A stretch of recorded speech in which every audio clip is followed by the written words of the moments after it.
conflicted. Hey, A lot of it. I think a lot of it's self-fulfilling. what am I to do? Okay, you going down the drain. But again, when it's like, what's the government doing? I feel like they're not gonna do nothing. They gonna look at it like what you want us to do.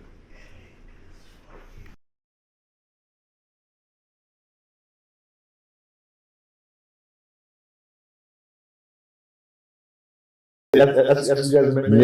Yeah, it's the main, like, you go to anyone's home, that's what they made, that's what, you know what I'm saying? You 9 times out of 10, if you in Kenya, that's what y'all eating for dinner, possibly for lunch. And some people sneak it in for breakfast. It's excessive, but I know, like, certain cultures have that. But dude, that's the thing. It's like our main dish would be like rice and beans, See, yeah, right? Rice and beans and with the grill, probably. yeah.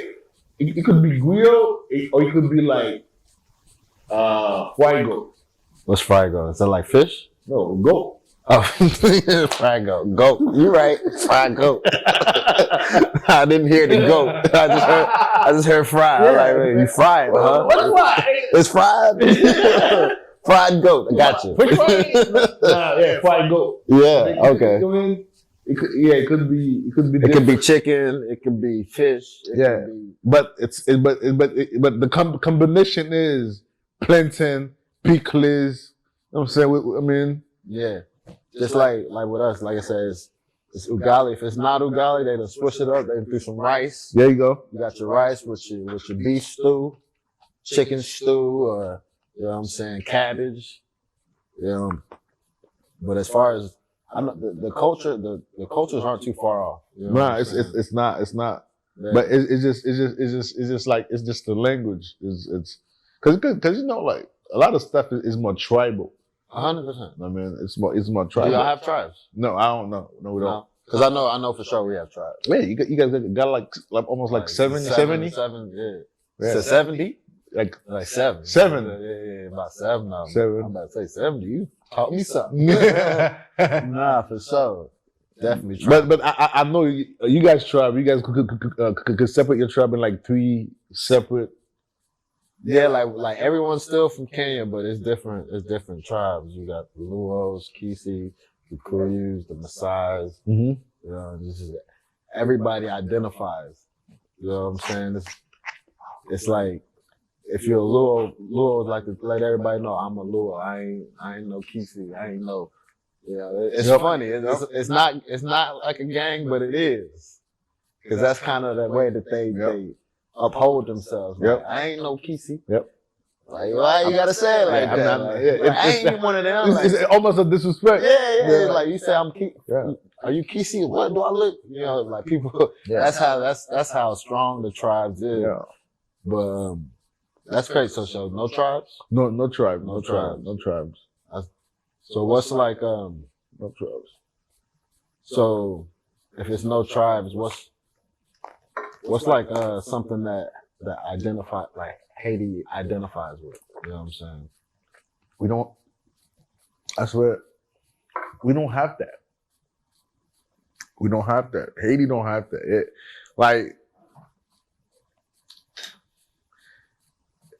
Haiti so whitewash. Like we don't know who we are. I got white folks.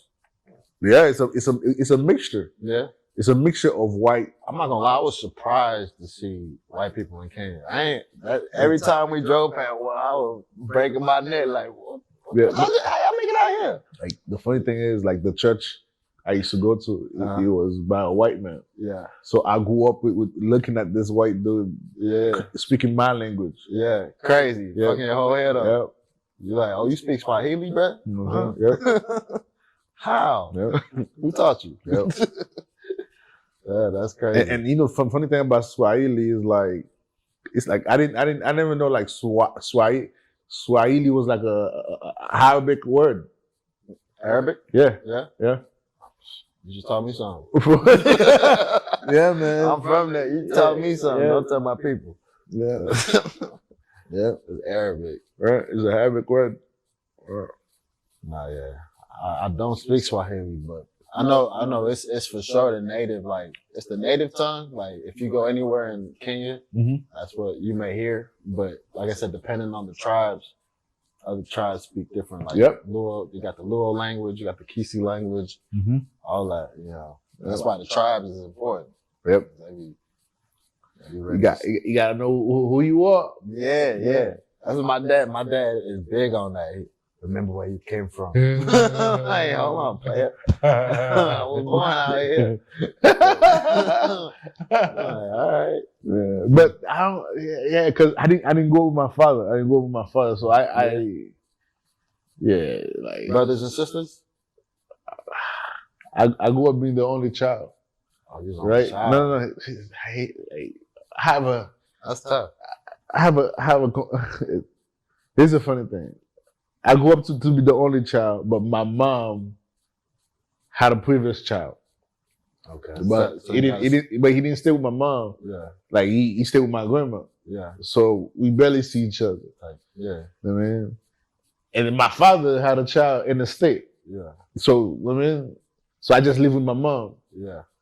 So you don't call him your brother. Yeah. No. But nah, we just brothers. Yeah. I mean, there's no step. We just brothers. 100%. We just brothers. Same mom. Yeah. Different dad. We're just mom, same mom, different dad. Yeah. And then I got a few of those. And then same dad, different mom. I got a few of those. Still, you know what I'm saying? You my brother. We all brothers. Yeah, you my brother. Yeah, 100%. So I grew up to be like the protector of the family. Like it's me and my mom. Yeah. Me and my mom. Anything I do is me and my mom. I feel that.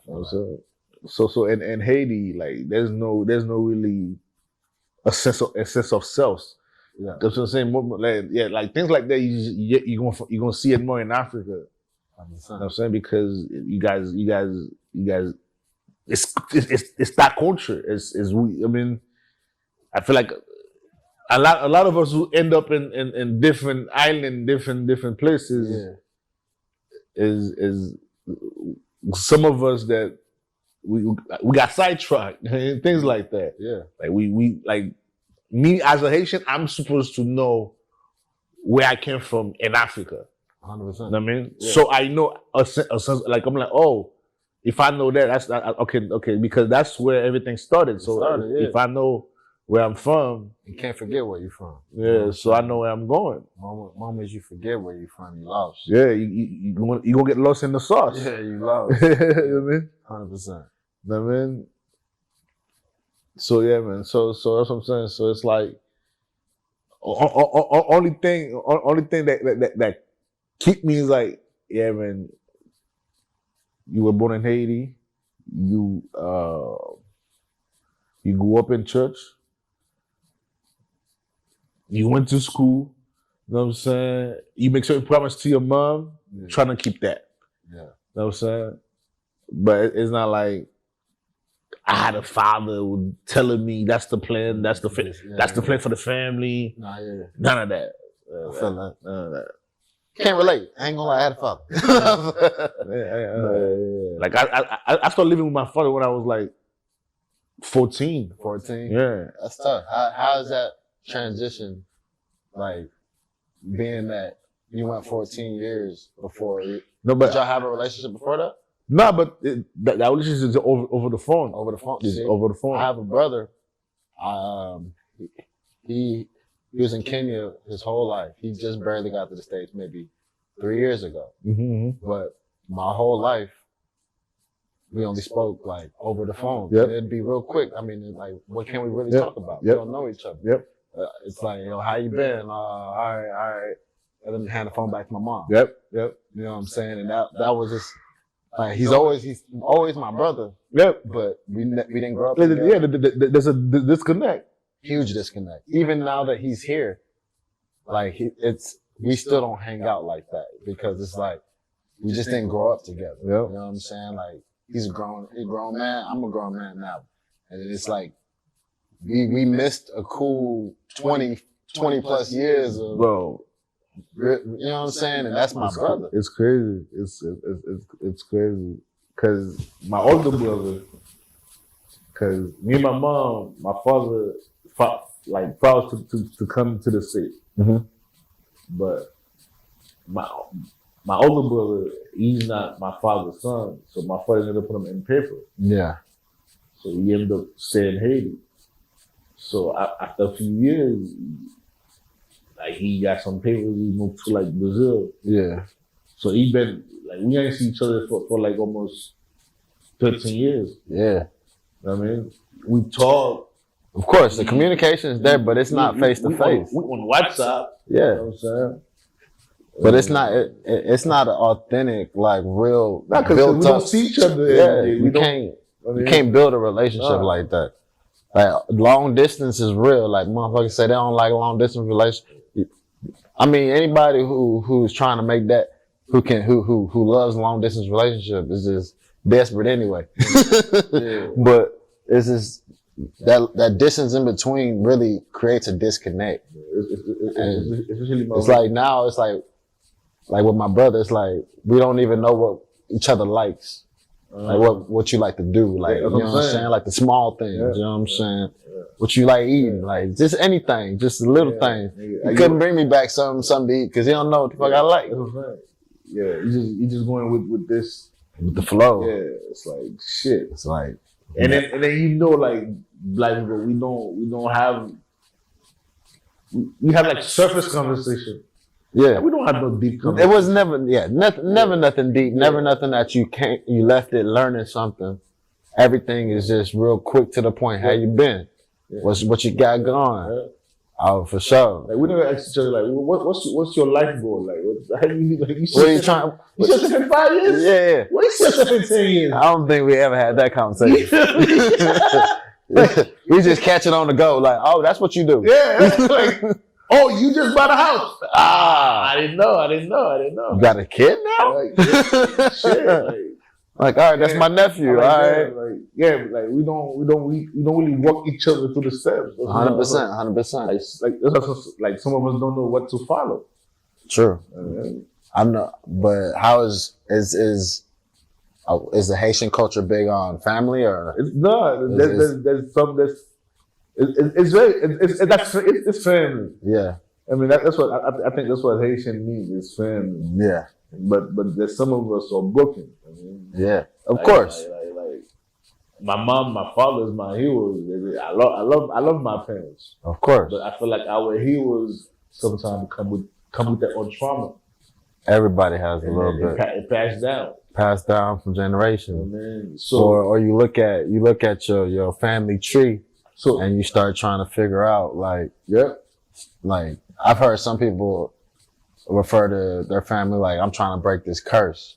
Okay. Or you know what I'm saying, in the sense of maybe, you know, the families, like, you know, some families, let's say for instance, like for example, some families, there may be a family where maybe one person graduated college. Yep. You know what I'm saying? Those kind of situations. You know what I'm saying? Yep. Or maybe no, you know, or maybe nobody graduated, or you know, just Yeah, because with it's like I said, he was again. It's like sometimes our parents might go through some crazy stuff, but they don't know how to express that to us. yeah. And then, Or they wait till it's later in life to express it. You know what I'm saying? Like they felt like you weren't ready to handle that or ready to, you know what I'm saying? They protect you. They're trying to protect you. Yeah. Yet they don't really know. You already know what's going on because you're smart. You peak, like, you know what I'm saying? But they're thinking because your age, like, yo, let's protect them. No, like, but you know, like your pop always gonna make you see me like I ain't gonna talk to you about that because I don't want you to see me and my weakness. 100%. You know, so, no man wants their son to see him in a vulnerable situation. But you know, like, nah, come on, man. You know, you ain't got a front. I see what you're going through, my buddy. But that's the pride. Pride kick in. You know what I'm saying? Pride is a real thing. Pride get people in trouble. Pride get. You know what they say, man? A man of God, that's supposed to have pride, man. Yeah. A man of God, you know, have no pride. True, but I know one thing like about the Luo tribe that like one characteristic that they're known for is their pride. Prideful people. Proud. Like and like I said, it can get in the way. Say overpower. Yeah. It overpowers your thinking. Yeah. You know what I'm saying? Because you think your way is the only way. Nah, but again, your pride is your intellect. Of course. So sometimes your intellect might overpower your spiritual. Now that's a problem. Yeah. I mean, because we're spiritual people, so now you can't be, and then even the Bible even say don't depend on your understanding too much. 100%. So that's your pride. You're right. I have that tatted on me. Don't lean on your own understanding, for he shall lead your path straight. Yeah. 100%. You know what I'm saying? So yeah. So it's like, okay. But that's where I come into. Like, Asian people, it's the same way too. Yeah. Right? They're the same way. And I feel like that's the reason why we never come to a resolution. I can see that. You know what I'm saying? We're fighting for what? What's the end goal? But don't nobody ever have an end goal. But because we not hearing each other. Yeah, of course. Everybody just like to fight and figure it out later. Yeah, once you sit down and it's like, oh, I hear you. Okay. Oh, we have the same thing in common. So I don't have to yell, you don't have to yell. We say, okay, we just get into to the resolution. Yeah. And I feel like we're too prideful to even come to the table. I mean, like you said, people can either get full of themselves, or people can't. Some people don't know how to separate their pride from business. Yeah, you know what I'm saying. A lot of people's pride gets them like that door closed on them because their pride was in the way. You know what I'm saying. Yeah. Instead of putting your pride to the side, working with a team. You know what I'm saying, because you can't do nothing alone. No. You can try your best to do. You need a team around. I learned that shit the hard way. At least you learned it. Like how to depend on the next man. Yeah. Cause I started working on airplanes. You cannot work on an airplane by yourself. I don't know. It's impossible. It's against the law. You need some help. Yes. Yeah. It's only, and then federal only allow you to work 8 hours. Yeah. If it's possible, you want to work more hours. They make sure you get at least some more time off. Yeah. So it's like you definitely have to depend on the next man. Tight. Yeah. So when I started working, I didn't know how to do that. I mean, I'd ask for help. I didn't know how to do that. See, yeah, but that's why. Well, I know. At least for me, like when I first moved out here, like I said, I wanted to do everything. Mm-hmm. I wanted to be the actor, the producer, the director, the editor. Yeah. You know what I'm saying? Because my pride, you know what I'm saying, was like, I could do it. Yeah. Why I gotta wait? You know what I'm saying? I'm trying to do it all. Yeah. You know what I'm saying? And then I went to film school, and that atmosphere of being in a classroom and then like kind of feeling like, all right, this is a team because everyone in here is trying to be in production. Yes. I want to be in front of the camera. They want to be behind the camera. So technically, this is my team right here. Now let me start building through here. You know what I'm saying? And you want to be a director? Let me be. All right. You need a comedian? I'm your guy. You know what I'm saying? Oh, you want to edit? Oh, well, I do this and that. Can you edit this? Boom. You know what I'm saying? You got to put your pride to the side and be able to like work with a team. You know what I'm saying? Because that by yourself shit, it ain't gonna get you. At a very early, before I started the podcast, I realized giving a mic. Yeah. That's my job. Yeah. Editing, I might learn along the way. You can learn along, you know what I'm saying? That's what I mean. Yeah. The camera stuff, I might learn along the way, but that's not me. You know what I'm saying? My main goal is to write my story and to tell my story. Yeah. To do it my way, my own way. Yeah, and that's the focus. You know what I mean? Yeah. So So it's like, and then I'm coming with my own standards because it's like I know how to work certain things because what my standard is, I work on airplanes. So it's like if I use that same method to my day-to-day life, I know I'm gonna make something work. Yeah, of course. You know what I mean? So it's like with my team, as long as you understand, okay, yo, what we trying to accomplish. we just, I mean, if everybody got that understanding, sky's the limit. So now, like I don't even talk about pride. I'm like, bro, all I gotta do is just worry about my position. Yeah. Hold it down on your end. You know what I'm saying? How did you? I mean, what drive you towards comedy? I always felt like I was like funny. You know what I'm saying? Like I always felt like I could tell a story. Like when I used to play basketball, we'd go on trips out of town, and I would always be the one in the van making everybody laugh. When I knew when I could make my coaches laugh. Okay. I had something. Cause I'm like, they about 40, 50 years old. I got these grown men dying laughing. So one day I just decided to go to an open mic. I Googled it. I didn't know how. Like I just Googled how to be a comedian. There's like open mics in the city. I signed up. Initially, I pussied out. I ain't gonna lie. I signed up and I didn't go. I called them. I put my name on the list. Never showed up. The next week goes by. I was like, you can't do that again. You know what I'm saying? You gotta go regardless. Write you up 5 minutes and get up there. I go to this place called Backdoor Comedy in Dallas, Texas. I go up there. I invited all my friends first. I always feel like that's important. You know what I'm saying? If you got people in the audience that you like a familiar face, takes that a little bit of that nerves off. You know what I'm saying? But I ended up killing it. First 5 I ever did, I killed it. People were like, that's your first time doing comedy?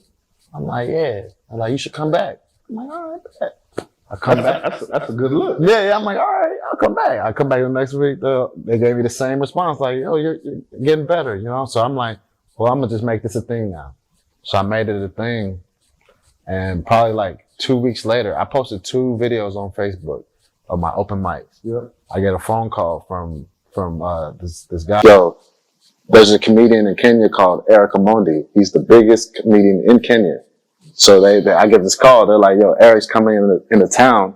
We want you to open up for him. We saw that you do comedy. Now in my mind, I'm like, I've only done 2 open mics. Yeah. They're like, can you do 30 minutes? I'm like, the fuck? You know? I'm like, yeah. So it comes time for the show. The dude, Eric Omondi, shows up 3 hours late. So people showed up at 6 o'clock. People were waiting. They paid to see this dude. Yep. They looking at me like, we might need you to do more than 30. And you know. I'm like, the fuck? I don't even know if this is a real 30. I time myself in the mirror, but I don't even know if this 30 counts. But and you know, people start getting pissed. Irritated, like irritated. They've been drinking. For one, it's an African show. You might be killing with the best jokes you got. No, I kid you not, man. As soon as it was my time to go up there, I get up there, man. The first thing I hear is, where's Eric? We paid to see Eric. Who the hell are you? Yep. I'm like, yo, if I knew where Eric was, I'd tell him you're looking for him. But you got me for the next 30, so just chill. Oh, it was terrible, man. I bombed in front of my mom, my dad, my cousins. And it wasn't necessarily like a bomb. No, but it was just the circumstances. Yep. The fact that he showed up 3 hours late. Yep. Everybody was, if he showed up on time, they wouldn't have minded me. Yep. You know what I'm saying? Like, I'm just the opening act. Yep. They didn't want to see me 3 hours late. Like, nah, motherfucker. You're funny. But that I paid the money for Eric. Come on, man, because that on the ticket it says Eric Omondi, and then in little bitty letters, Paul Jairus. Little letters, so you gotta really look. I'm on the show too. Yeah, you got to with brother. Seriously, bro, and I could have. That was like a moment in my career. I look back at it now, like I'm thankful it happened that way because I got thrown in the fire. Yeah, my first ever show, 1,000 people. To the lion den. Come on. And we're starting the show 3 hours late. Yeah. Get out there. Actually, sometimes that's all you need. And the guy hasn't even showed up yet. That's all you need. We might need you to do more time than we even asked you that I don't have. But I said, you know, I'm going to do it. I figured it out. I made it work. And from that moment on, it became like the confidence kept growing. Each show to the point where I'm like, fuck it, it's time to move to LA. That's dope. That's Yeah. dope. Sometimes all you need is one applause. Come on, man. Alright. Come on. Alright. And that one turns into two. That two turns into a whole table. Yeah. Next thing you know, It's like you really looking at yourself like, I'm pretty funny. it's contagious. It is though. And what's more contagious is when you get off the stage and you got people coming up to you after your show, letting you know how funny you are, or wanting to, or what you say. or reminding you of a joke that they thought was funny. Or I've been at a bar one time and I had a dude come up to me, like, you the dude from the Improv. I'm like, yeah, that's me. You know, and he's like, yeah, that shit you said about your dad, bro, that shit was stupid, man. I'm like, and that shit right there was like that gratification of like, all right, I did choose the right shit. Now let's keep it pushing. There you go. And then Let's do it. the whole LA move to me was like I had already felt like I conquered my hometown. Like I felt like I was making a name in my hometown, but I know they don't support locals the way, I mean, not locals, but like, you know, comedians from the city. You know what I'm saying? You kind of already have to be on for them to really fuck with you. Yep. They're not going to give you that opportunity. So I was like, fucking, I'm not finna be just that local comedian who, you know what I'm saying? Cause I know some people I still started with and they're just now getting like that love from those clubs, but it's like, what's more? Like, is that just, you gotta know your worth, man. Come on. There's more to it, You man. gotta know your worth, man. There's more to it. Yeah. And the LA scene, once you kind of just get your bearings, it ain't nothing, man. You can make a name for yourself. All you gotta do is just come with it. Yeah, man. But I thought you want to take this. Like I said, I want to take it to a global level of traveling from different countries. I want to see the world, but I want to see the world doing stand up. I want to see the world through me, my passion. I don't want to see it just because I had, you know what I'm saying, a lot of money. I want to see it in that lens of me going to another country, me making other folks laugh. You know, me taking merchandise out to these countries and getting my brand out there and just building a global brand. I don't think small. Everything for me is the biggest stage. Like, I think the biggest stage, I think the biggest level, I think I put myself in the same sentences as the Kevin Harts and everything, because you have to in order to get there. Yep. If you don't sit there, like if you just sit there and be like, I ain't on their level, you ain't never gonna get to their level. You gotta speak like you already are in that same level as them, and next thing you know, you'll be in the same room as them. You have to believe, man. It starts with believing. If you don't believe in yourself, you're not gonna take. First off, fuck global. You don't believe in yourself, try local. Bro, Yeah. Just the idea alone, I'm like, yo, but I'm coming with a podcast. I'm gonna do a podcast. Yeah. And just the seed, bro. Like, Yeah. and I'm gonna keep working on it. Oh, I put this out. It doesn't sound good. I'm gonna come with the next one. Yeah. Oh, you don't like that one? I'm gonna come up with the next one. 100%. And I'm like, okay, I'm gonna start traveling now. Different. Okay, I like that. Yeah. Okay, now They catch on. I'm gonna start adding food to the conversation. Yeah. Oh, I like the concept. Yeah. I'm like, okay, you like that? Okay, I'm gonna build off that. But no one ever sees the vision right away. You know what I mean? Because IG is the It's like the new. it's like the I'm fishing. Yeah. Because Seeing what catches. yeah, Like, something gonna catch. Because I just networking because I don't go off IG for anything else. Networking. even when I'm out here at these comedy clubs, I'm like, let me get you, follow me on the gram. I post all my stuff on Instagram. But I'm like, okay. Oh, you like that concept. Okay, I'm gonna keep dealing because my main thing is I want you to get the culture, the diversity, the storytelling, and I want you to see the food, and I want you to, and overall I want you to be like, oh yeah, that was a great conversation. But that's what people want to see. People want to learn. Because if you don't teach them, then they'll never know about these things. It'll just be something that they would never, like the first time they ever hear it, they'll be like, oh, that was new. Oh, that was cool. Like, but if they hear it, the more they hear it, the more they get in tune with the culture. Because people don't know nothing but their own culture. You know what I'm saying? Right. Like, I'm learning about the Haitian culture right now, even though I know Haitian. Yep. But I've never got to just sit down. Nobody, like, bro, like the way like people understand Haiti, I now understand like they didn't get the proper understanding of our history. So let me ask you this: when you told your parents, I'm starting a podcast, how did they react to that? They don't know what that is. That's some real shit. That's real shit. Like right now, my parents, they only understand, are you getting paid? That's all they want to know. Yeah. That's all they want to know. Because you're getting older. Are you getting paid? Of course. Of course. My mom calls me every day. Any progress? You know what I'm saying? Like, I got a show, but it's exposed, like, true, they want to know it's getting paid, but it's like you kind of got to coach them along the way. Yeah. I've had to kind of coach my mom and let her know that not all opportunities are going to be paid. But the exposure can outweigh that. I mean, at least if you're not getting paid, if the exposure is worth it, of course, then it's like, what can you do if there was 5 million people who saw your video or 5 million listeners who heard you on the radio? You know what I'm saying? That goes further than you can ever. You know what I'm saying? Yeah. Because I feel like the best way for me to teach my parents is by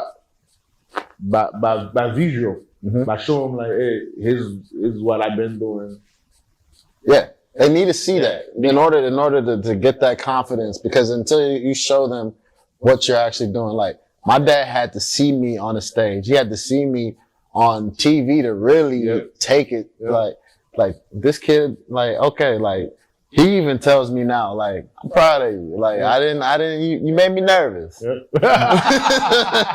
Because when I told him I was gonna move to LA, he tried to shut it down. He was like, "You'll end up under a bridge."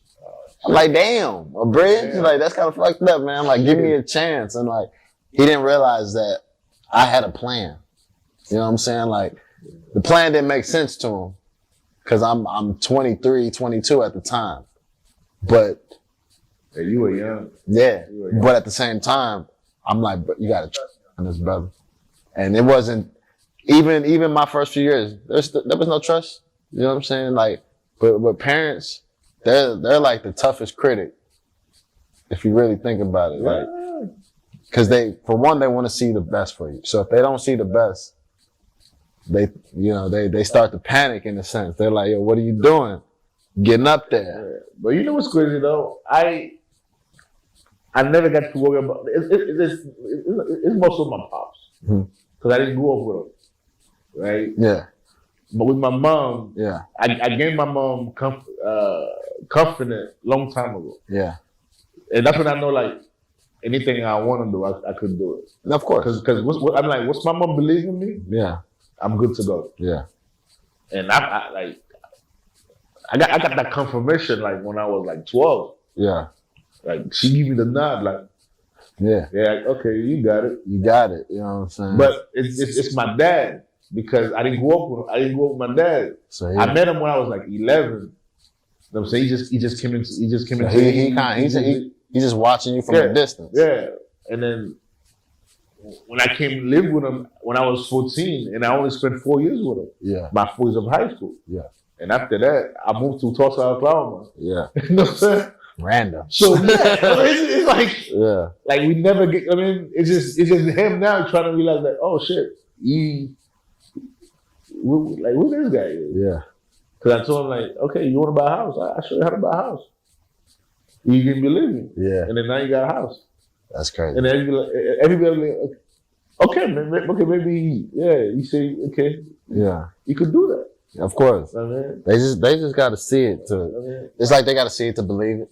You know what I'm saying? like I always tell my dad, like, I make airplanes fly, man. So I know I got it. It's like, trust me, I can figure it out. If I can figure that out, that's impressive. But sometimes it took a lot to convince our parents. I don't know why, but it took a lot. It's because it's not the traditional route. Yeah. But you know, our parents live in a scarcity mindset, and then it's Like no parent wants to hear you want to be an actor or you want to be a rapper, singer. They want a real concrete job, engineer, doctor, lawyer. They want a job that is for sure guaranteeing you 6 figures. Are you getting 401k?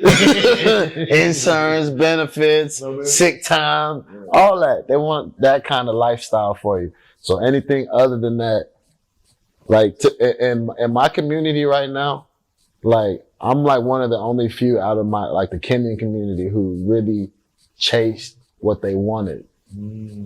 A lot of the kids from Kenya that I know, they did stuff that their parents kind of put in their head. Yeah. You know what I'm saying? Like, I don't necessarily think they want to be an engineer, but they ended up being an engineer because the parents put it in their brain and they were smart enough to obtain that. You know what I'm saying? Like, smart enough to become a nurse, smart enough. But in reality, I feel like if you were to ask them, like, what is something that you really would like to do that you never did, a lot of them would say a lot of the things like, you know, wanted to dance or wanted to sing. Anything that's non-traditional, it's not going to sit right.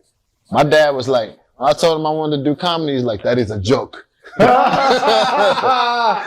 read that. Go get in there, pick that book back up. I'm like, what, dude? I'm dead ass. He said that is a joke. He said that is a joke. I'm like, at least I'm on the right direction, right? All right, but that's just the way of living of the African culture. Like, you gotta be an engineer, you gotta be a doctor. Anything outside of the norm is too, to them it's just it's uncertain. Like you said, does it make money? They need to see money right away, and they don't understand that the money comes later. Bro, it's crazy that again, with my parents, I was always be the rebel. That's why I used to get a lot of whoopings. Me too. Bro. I'm the youngest out of 6. Yeah. So I know about being a rebel. I used to be the swamp thing. Like, I make up my mind. That's what I want to do. Yeah. Like when I told my dad I was going to Tulsa, Oklahoma, he said, no. Don't go. It's too far. Yeah. Away from family. I'm not going to support you. I'm not going to visit you. Blah, blah. Like, do what you got to do. I'm going. Yeah. I went there. Yeah. I learned a lot of shit. You have to. That's the only way to grow. I mean, you can't grow just from home. You know what I'm saying? Like, home is just where you learn your values in life. And then once you learn, like once you're old enough to do, everything that your parents instilled in you is still in you. They don't have to be around for you. You know how to act. You know how to, you know what I'm saying? Cause you were raised like a certain way. Like, you know what I'm saying? Like, you got qualities instilled in you that your family instilled in you that doesn't leave you. You know what I'm saying? And now when you're in the outside world. bro. Yeah. Bro, like, I'm like, and I realized something too at a very young age. Is like, bro, there's almost a few things you have to know. Yeah. First thing first is respect. Yeah, of course. Respect goes further than anything in life. I always say, like, respect is one currency that doesn't change. It doesn't matter where you are in the world. Yeah. It doesn't change. Yeah. You gotta give it. 100%. You gotta give it. You're gonna return right back. You gotta give it. Yeah. Respect everybody. So that's what I'm saying. Like, once I establish that, I'm like, man, you ain't gotta worry about it. Yeah. Yeah, I might be a little rough on the edge, but you ain't gotta worry about it. Yeah. You know what I mean? Yeah. Let me ask you this. Yeah. Who's your top 5? Let's go back to comedy. Who's your top 5 comedians? You don't got to do it in any particular order. Just your 5 that you rock with. You recommend them. You on Netflix. You should check this guy or. All right. Which comedians are you watching out for? If you want to learn,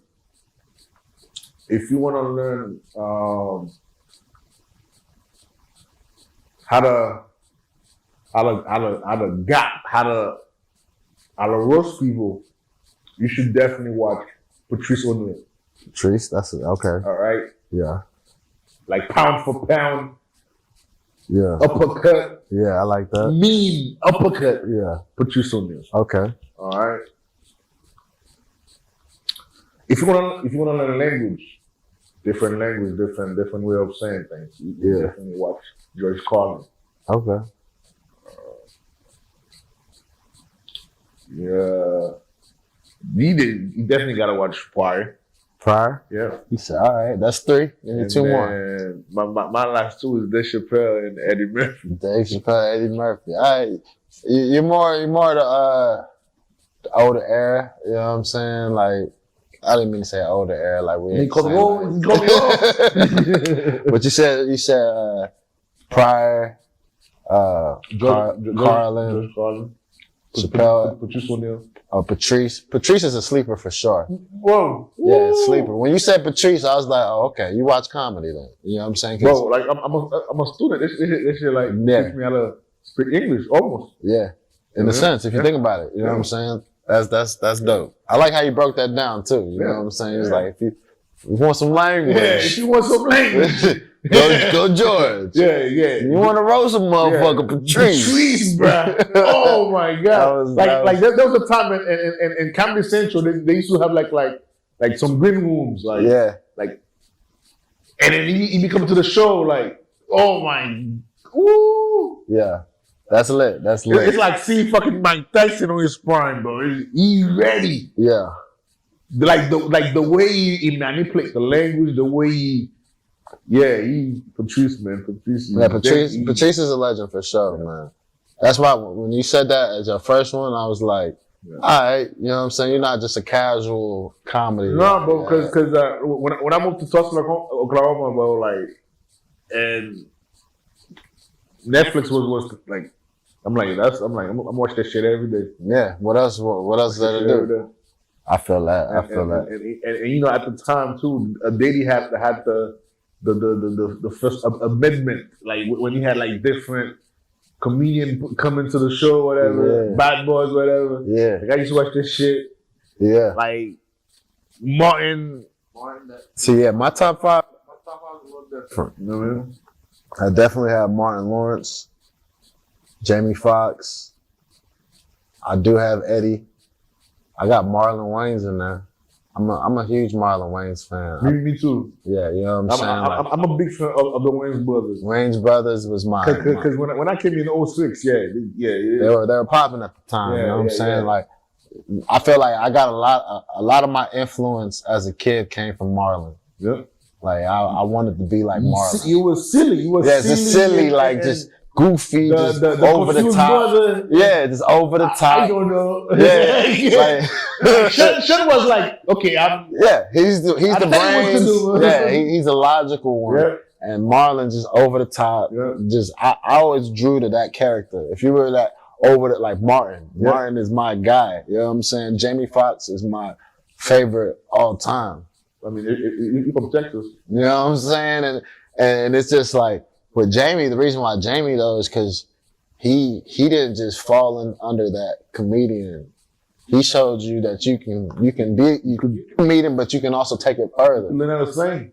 You know what I'm saying? Yeah. You don't have to just because you're in a movie, you don't got to play the comedian. Yep.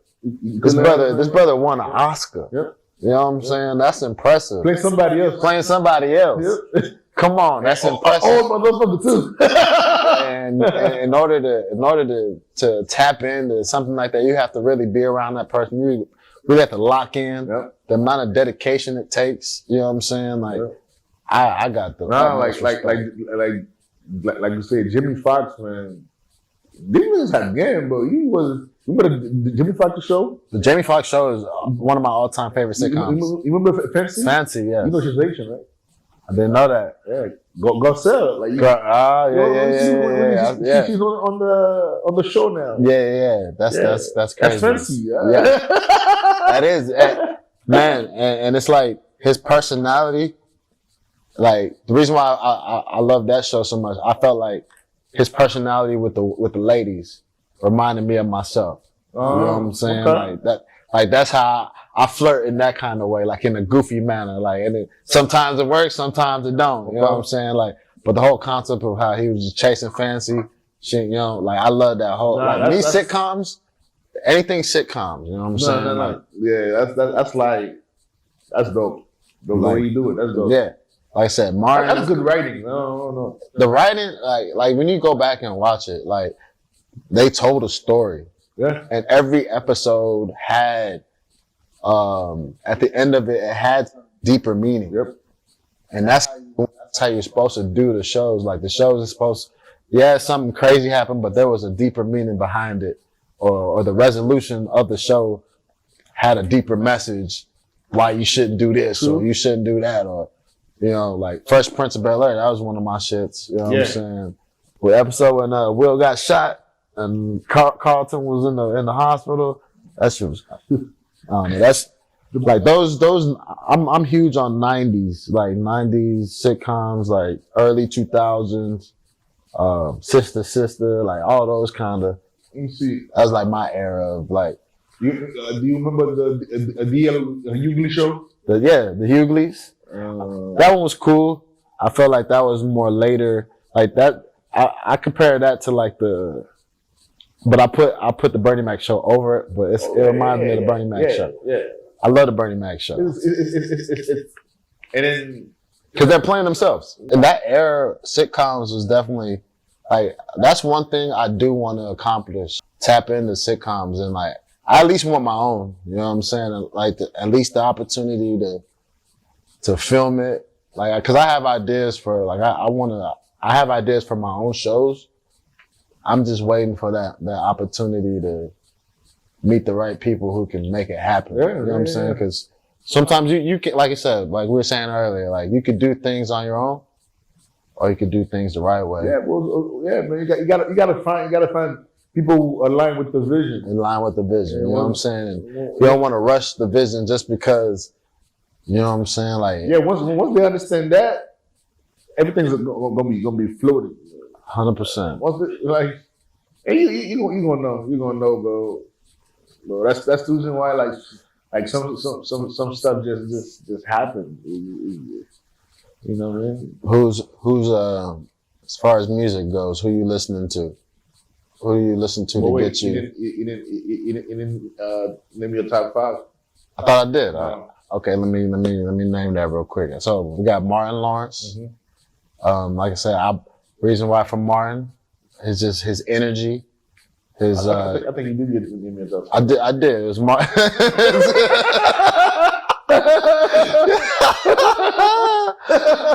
Yes, sir. That happened. No, it happened. I was just like, all right, bro, I'll just give it to you again, man. All right. Sure, I said it, but did it? Yeah, it was Martin, Jamie Foxx. Oh yeah, you did. Martin Lawrence. Marlon Wayans. Oh yeah. Eddie Murphy. Mm-hmm. And then Kevin Hart. Yep. Oh, I didn't finish. That's why. Okay. Oh yeah. So the last 2 was Eddie and Kevin Hart. Okay. But I feel like with Kevin Hart, for me, he like Jamie Foxx inspired me to be funny, but Kevin Hart inspired me to get on the stage.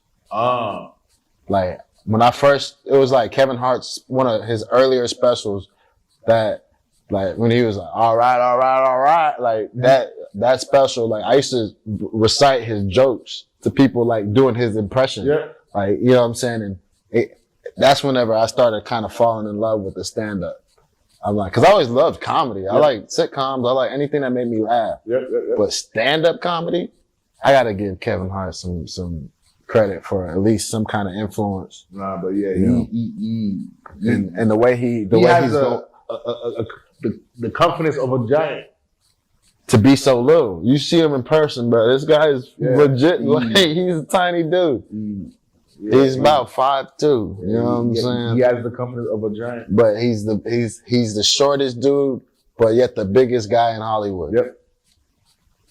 And it's just the 24/7. You know what I'm saying? Yeah. He doesn't take no days off. You know what I'm saying? Yeah. Every year, a special. You know what I'm saying? He's touring. He's on. He got some. I've been fortunate enough to work at his studio the last couple of years. Like now, the last year, COVID fucked everything up. We've been doing everything through Zoom, but just even being able to walk through the studio when I get to pull up to the studios and I push the button to go in and. I'm here for Quakes, and then the gate opens up, and I'm walking into Kevin's studio, and you see the pictures it's all, of course, it's his studio, so you see pictures of Kev, and you walking down, and this is his studio, and you're like, wow, I'm really in this motherfucker, like where he gets down, you know what I'm saying? I done been fortunate enough, I know like people who do his hearing and stuff, so I've been able to sit in on the Plastic Cup Boys. Oh, wow. While they do their little podcast, so Earthquake would have his show like around maybe 1 to about 3, and then like after his show is done, they're taping Kev's. And like I said, I done got so cool and made relationships with people that they're like, yo, bro, if you want to stick around or watch Plastic Cup Boys, I can get you in with me. And of course, with me, the way I am, I'm so opportunistic. I'm like, well, I'm not gonna turn down that opportunity. Yeah. I ain't got nothing to do. Let me once in a lifetime. Come on now, and I get to just sit in the back and just watch y'all work and just peep game and just see like, all right, this is what I'm working towards. Like, and I'm just seeing like, I'm watching Kev, you know what I'm saying? He's walking past me and all that, and this is like, this man has built this from the ground up. When you really put it in perspective, this is his studio, but he didn't always have the studio. No. He started, you know what I'm saying? And then he's smart. He's like, all right, I'm going to create my own network. And, you know, so I learn from people on that aspect. I try to see like what moves that they make to become successful. You know what I'm saying? That's the only way. You got to learn from successful motherfuckers. You can't learn from somebody who ain't successful. He looked at me like, yeah, nigga,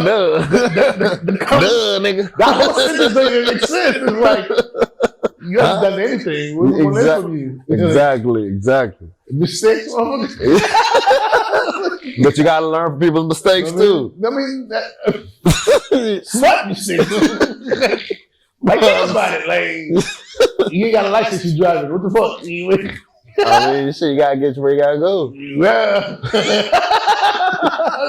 You know, you gonna sit around and wait, or you? Yeah, man, there's some stuff again. It's self-implicate. Like I try to stay away from shit like that. 100%. I mean, yeah. And I feel like watching a guy like Kevin Hart, like he tell you, like, yo, I fucked up, but you ain't gotta fuck up. Man, if you're listening to me, you ain't gotta fuck up.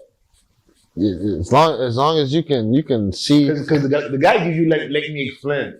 He tell you everything. He's telling you like I cheated, I did this, I tabloid, you know, just like even now, like nowadays with the whole cancel culture, you know, we live in a culture now where if you're watching that show he had on Netflix, yeah, all these boys in the jet. Yeah, okay. Yeah, that little Netflix documentary. Like, bro, you like. Kevin Hart known for to tell you his life story. He tell you like I'm telling you. That's what his stand up is. His stand up is about like that. He show you his hand. Like he give you his. Put it out there. He put it out there. Yeah, that's what I'm saying. Like if a guy like that who came before you do that, man, I got if you pay attention, I got the utmost respect. You know what I mean? You know what I'm saying, for his hustle, his grind, and I done learned so much from him, and then. Just an honorable mention. I know he's not in my top 5, but he's definitely someone who's inspired me a lot, who's taught me a lot from just being around him the last few years, is Earthquake. Yeah. Just being around Earthquake has taught me so much about comedy, about radio, How to conduct how to yourself. conduct yourself as a professional businessman, Yeah. how to handle your business. To be in the media for 30 years it's no funny business. It's no funny. You that's consistency. Yeah, it's no funny business. Like, you know what I'm saying? That brother has been as consistent as they come. And he has the ultimate respect from the top. You know, everyone from the got respect for this brother. And it's dope to see. It's dope to be around. It's an honor to be around. And if you want to take serious topics to make it funny, watch F-Quake. Come on, man. Like I said, I've been around the brother 4 years now, and just to see how quick he is, how witty he is, like he doesn't. It just comes so natural, so smooth. Like, you know what I'm saying? It's effortlessly. Like, this brother's not trying. You know what I'm saying? Like, but yeah, he is. Like, and it's like, it's just been an honor, bro. He has a way. You know what I'm saying? Yeah. He has a swag, man. You know what I'm saying? Man, I'm thankful. I'm thankful to have been learning from, like I said, even on the radio aspect of it. Just it's just teaching. I'm out of here like yesterday. Peace. You know what I'm saying? Yeah, man. He's just player, man. He player. He's a smooth dude. He player. He's a smooth operator. He's a smooth dude. Yeah, like, I mean, Man, I think that for my career, that's been one of the biggest things that ever happened in my career was being around him. no, that's a good mentor to have. You know what I'm saying? So that's a good mentor. Because like I said, things have picked up, and once they started picking up, like I was of course I'm conducting myself like a professional, but like I said, that weekend I got to spend with Quake and just watching him work.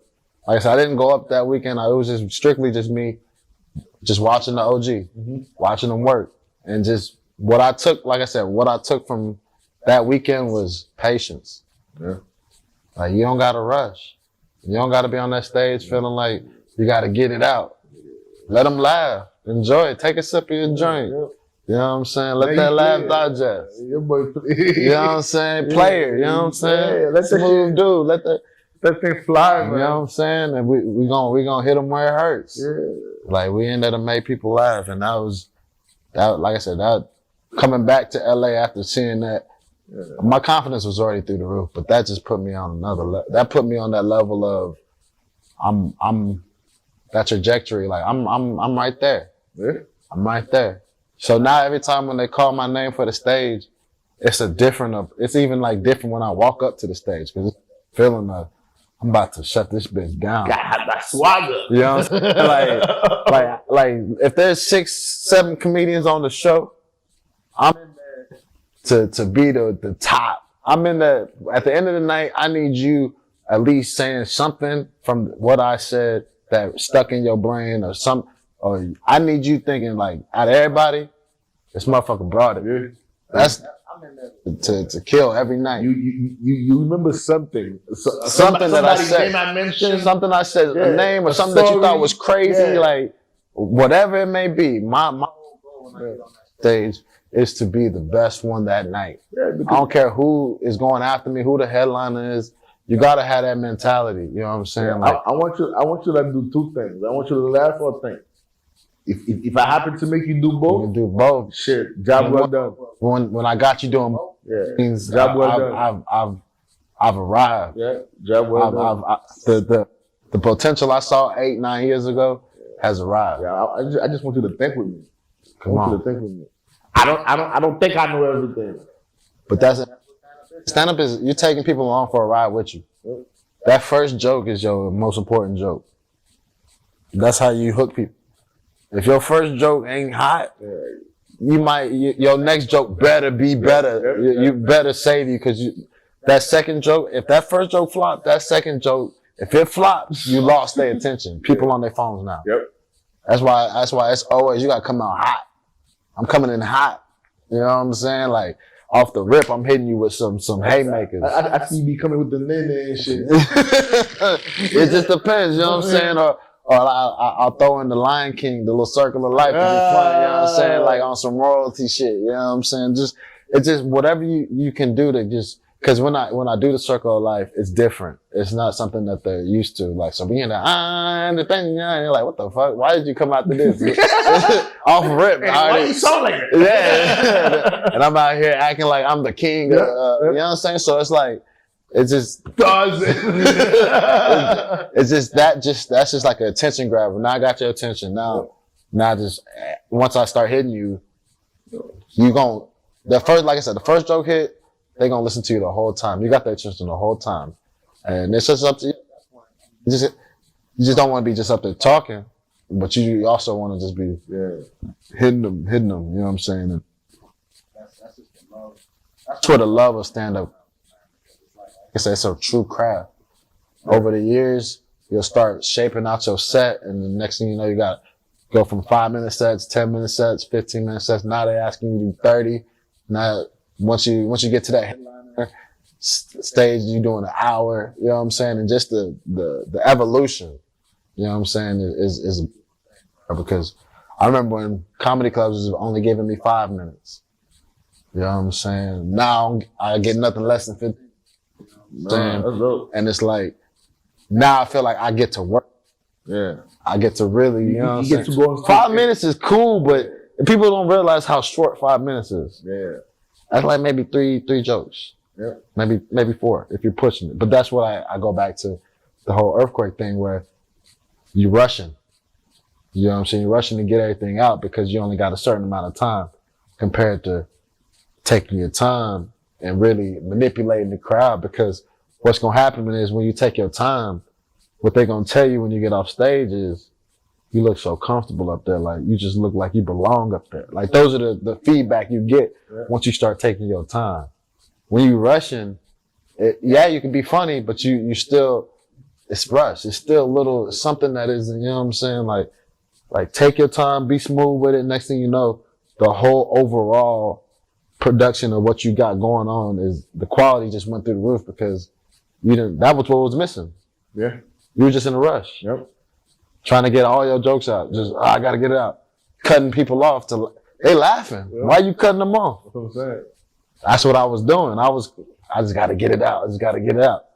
But being around, like I said, the luxury to be around Quake and see that, if I didn't see that, I wouldn't have came back to LA on that mentality of just have fun up there. Just enjoy it. You know what I'm saying? I'm so focused on, I gotta be funny, gotta be, you know, enjoy it. The shit gonna hit regardless. Yeah. Have fun. Yeah, because it's your story. It's your shit. It's your time. Whatever time they're giving you, that's your time. They gotta feel you. Yeah. You know what I'm saying? Yeah. What, LA compared to Arlington? Yeah. I feel, of course, it's a bigger city, but what people don't understand is Arlington is a big city itself. Now, of course, it's not LA, it's not like New York, whatever, but it's a big city within its own right. You know what I'm saying? When people come to Texas, when they come to Dallas, they come through Arlington because there's a lot in Arlington. We got a Six Flags, we got a few malls, we got the Dallas Cowboys Stadium, Texas Rangers. There's a lot of stuff you could do in Arlington. So Arlington is a big city, but of course, the opportunities are way different. You know what I'm saying?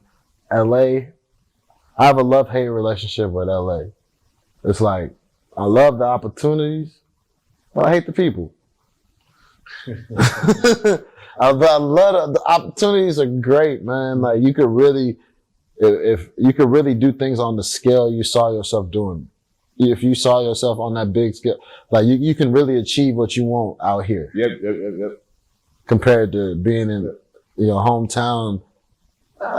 Most I fucking around and do. If I stayed in Arlington, I'd probably be a family man. But get married and shit. Get married, you know what I'm saying? I feel like that's what you do in Arlington. You know what I'm saying? Like, if you just working, what else is there to do other than work? You gonna find yourself in a situation where you got a couple kids, you got a wife, you done bought a house, and you living your life. But like I said, I saw more for myself. Yeah. And I knew I couldn't make it to where I want to go staying in Arlington. So that's where it was either LA or New York. I got family in Jersey. I was like, shit, I'll go stay in their basement if I have to. But I'm leaving Arlington. Arlington's always home though. I love Arlington. You know what I'm saying? Shit, Arlington's on the come up. The number 1 pick in the draft, Cade Cunningham. He's from Arlington, Texas. We starting to get like some notoriety, some publicity. People understanding and learning about Arlington right now. Like the city's hot. You know what I'm saying? We got a lot of talented people coming out from the city. You know, but like I said, I knew I seen something bigger. I'm like, LA is definitely, if you can make it in LA, you can make it anywhere. You know what I'm saying? And it's like, where else you gonna try out your abilities? You know what I'm saying? It's like, you ready for that leap? Take that leap. You know what I'm saying? That shit you've been talking about. That shit you've been talking. You've been talking a lot of shit. You better put your money where your mouth is. Hey, you've been talking a lot of shit. That's what LA is. That's what LA is, bro. You know what I'm saying? LA put you to the test. Like, all right, motherfucker, get up there. You know what I'm saying? I done performed at the Comedy Store. You know what I'm saying? Like, that shit's crazy enough because it's like, that's where a lot like the back room area used to be Richard Pryor's old locker room where we hang out at. And this is crazy just knowing like I'm in the same vicinity as the greats, the legends. Richard Pryor used this little, it's a restroom now, but it used to be his dressing room. You know what I'm saying? Like, and it's just like that nostalgic feeling of, you won't get that in Arlington. You won't get that feel of performing at the Laugh Factory, performing at the big clubs where you see all your favorite comedians perform at. And once you get on, you start performing in those spots, and that's when you like, shit. You start to absorb the energy. Like, you absorb the energy, and then you also start remembering why you came out here. You're like, I'm supposed to be on this stage. I'm supposed to be on the same lineup as these dudes. I did a show one time, and Kevin Hart randomly decided to show up that night and perform, like at the Comedy Store. And I had, at that time out here, when you're an up and coming comedian, a lot of the people that book you, they want you to bring people. If you don't bring nobody, you might not get up. That's politics. There's politics in it. You know what I'm saying? You gotta. It's like they call it a bringer show. But you gotta at least bring about four people. So they want every comic to bring about 4 people. I remember there's a time I would be able to get people I worked with, but that was a struggle because I didn't know people out here. Yeah. You know what I'm saying? Not every day somebody gonna pull up to you. Or not everybody's gonna take your word. Like, yo, bro, pull up to my comedy show, bro. I'm funny. And the thing is with me, I'm not always on go. I'm a real chill dude at the end of the day. Yep. Like I'm real laid back. Like if I crack a joke, it's just you just caught me in the moment. Yep. But I'm not like 24/7. Not me. It's not who I am. Like people be like, tell me a joke. I'm like, man, fuck you. What do you think I am? You feel me? Like I'm a puppet. You know what I'm saying? And now if I tell you, then if I fucking tell you this joke, you don't laugh, I ain't funny. Fuck you. I'm not taking that chance. You're gonna have to come see me. Fuck out of here. You know what I'm saying? But you tell me a joke, motherfucker. You know? Like seriously, that's one of the most common things I hear all the time. Like when I tell someone, I'm like, yo, I do comedy. Oh, you're funny? I'm like, yeah. Well, tell me something funny. You haven't made me laugh yet. I'm like, bitch, I ain't trying to make you laugh. Just try to get your number. Yes.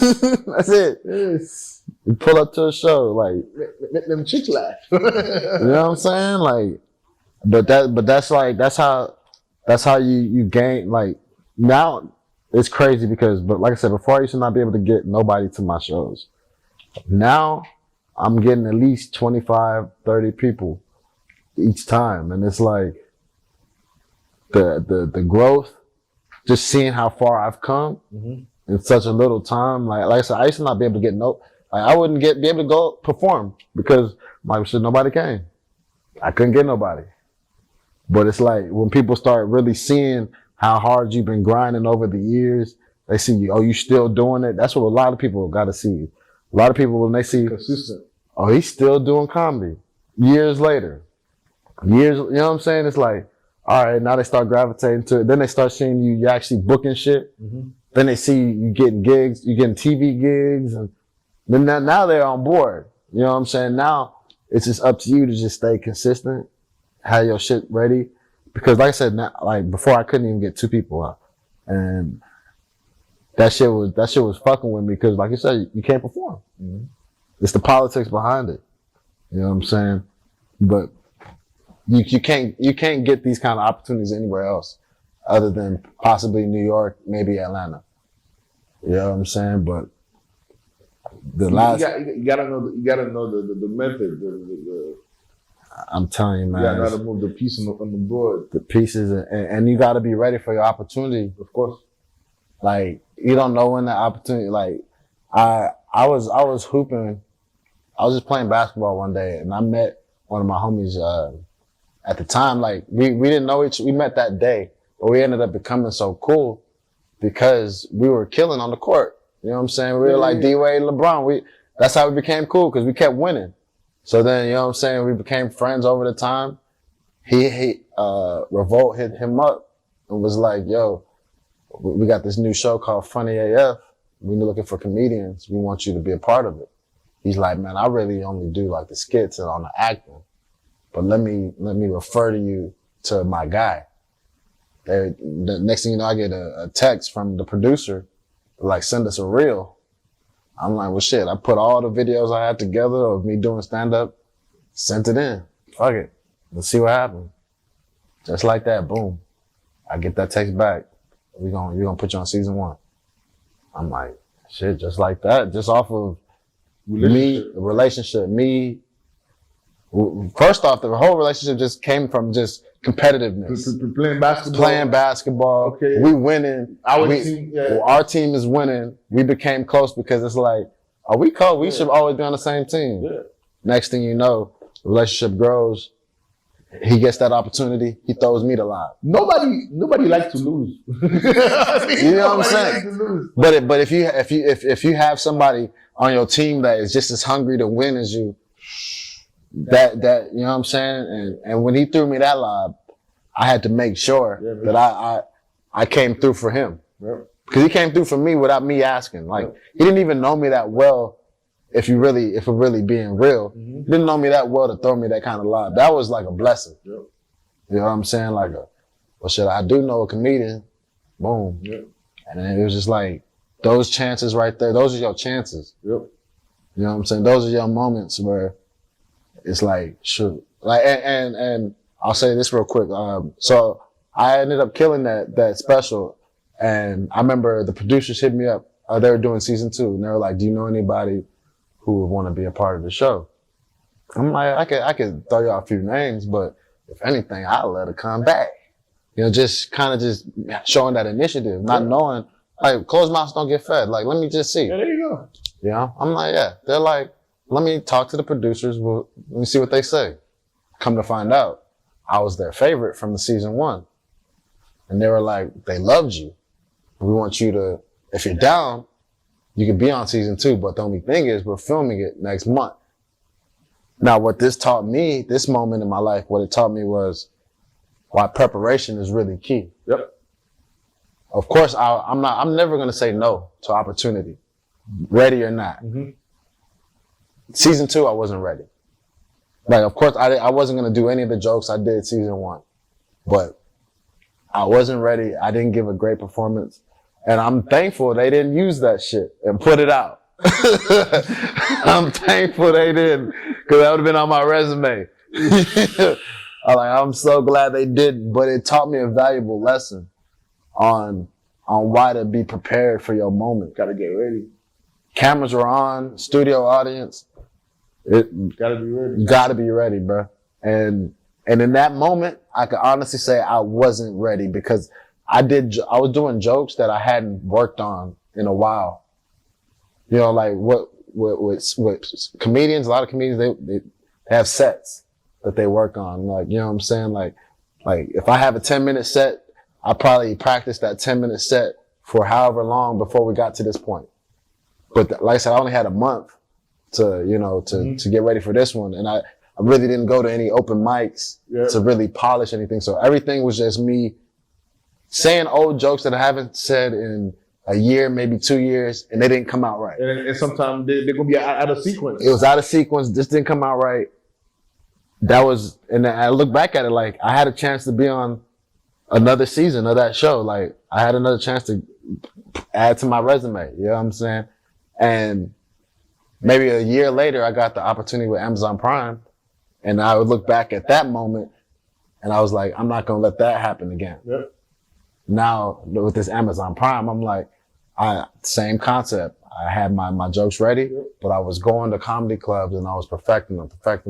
Now when it came time to film for Amazon Prime, I'm like, that's just not happening again. Like, it's just life lessons, you know what I'm saying? Like you live, you learn, you know, but it taught me preparation. Yep. Be prepared for your opportunities because you don't know when they coming, but they know they coming.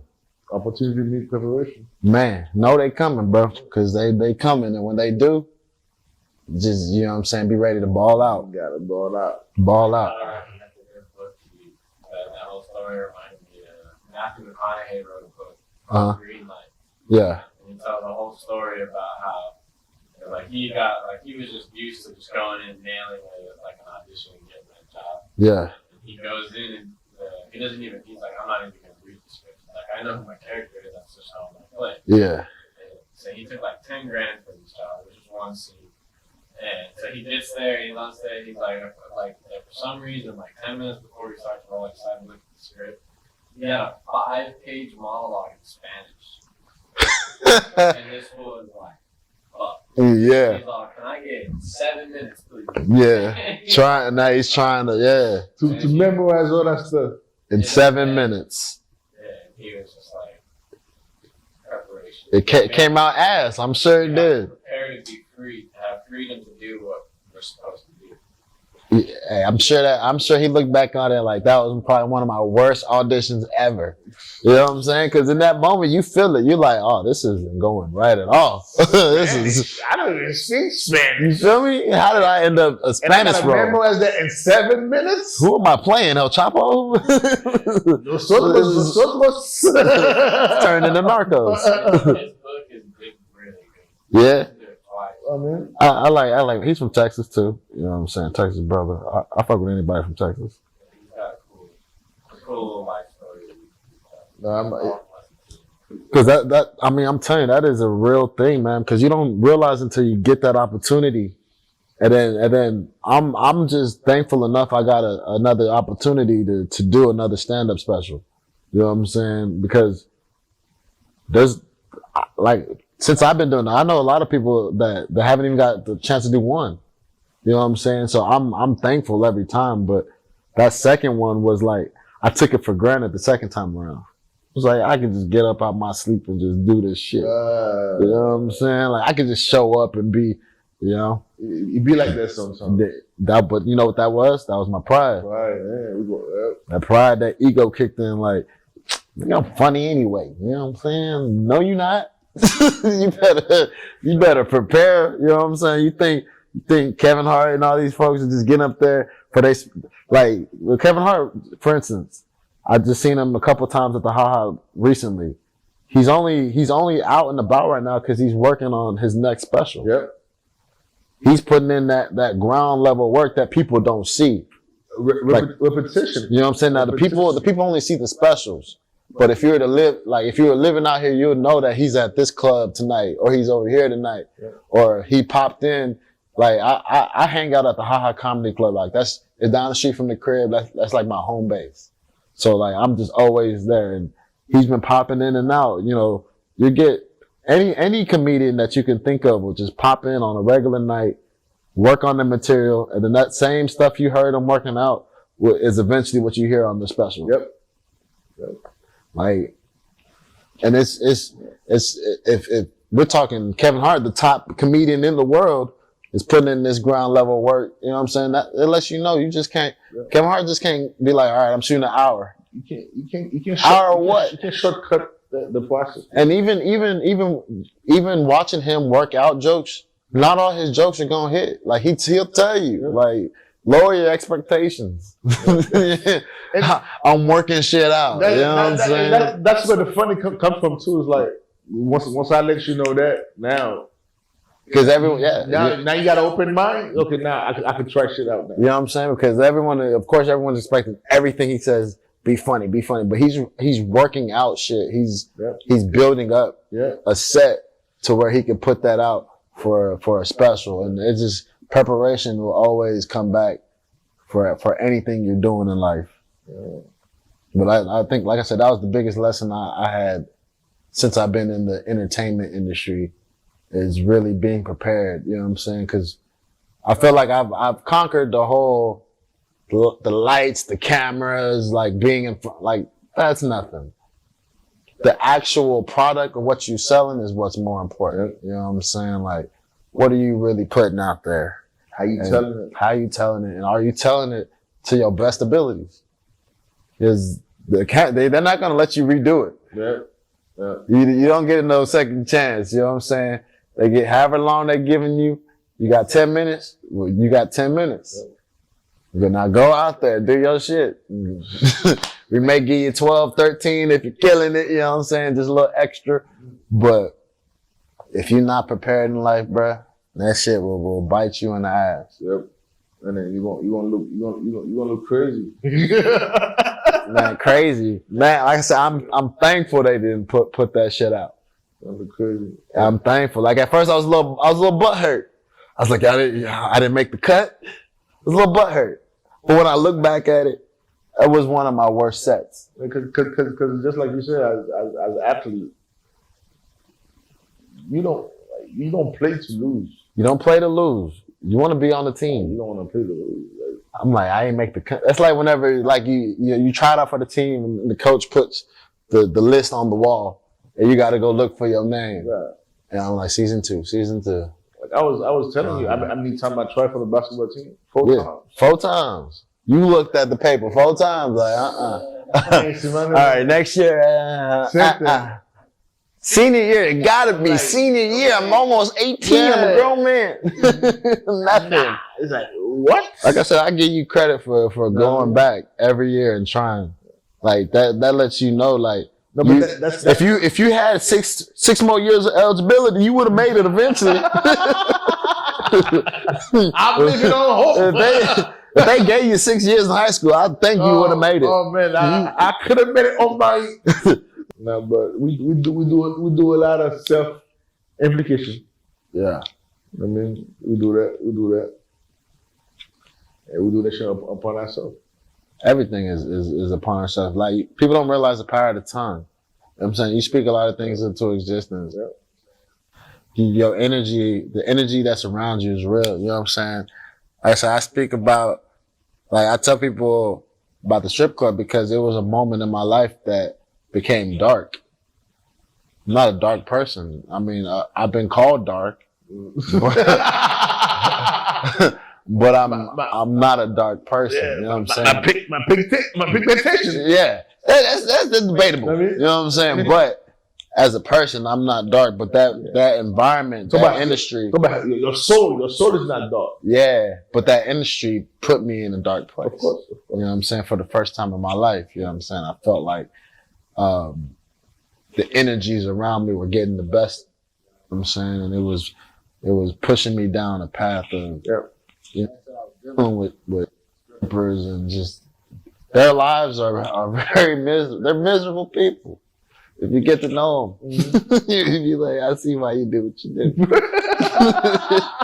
You know what I'm saying? It's like no wonder why you in this path. Because we're all the perception. You know what I'm saying? Every life is all about perception. You know what I'm saying? People, whatever you perceive it to be, whatever you make it out, whatever you want people to see. People show you what they want you to see, but then whenever you really get to know someone, you see what it really is, and it's like, oh shit, like I can't have you around me.